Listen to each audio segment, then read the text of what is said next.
लिसानी खेल में आज की सरगर्मी है 10 लड़ियों का हार। मकसद अल्फाज में एदाद की पहचान। हिदायत, यहाँ 10 लड़ियों का एक हार दिया गया है और 10 ऐसे अल्फाज जिनमें से 1 से 10 तक की गिनती के एदाद छुपे हुए हैं। उन अल्फाज को हार की लड़ियों में इस तरह लिखिए कि 1 से 10 तक की गिनती तसलसल के साथ आ जाए। 1 से 10 तक के एदाद तसलसल से लिखेंगे।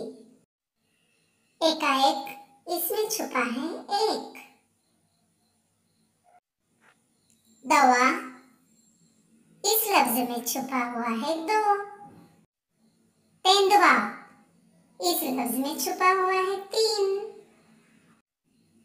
चारा इस लफ्ज में छुपा हुआ है 4। पंजाब इस लफ्ज में छुपा हुआ है 5। छेड़छाड़ इस लफ्ज में छुपा हुआ है 6। सतलड़ा इस लफ्ज में छुपा हुआ है 7। अठवारा इस लफ्ज में छुपा हुआ है 8।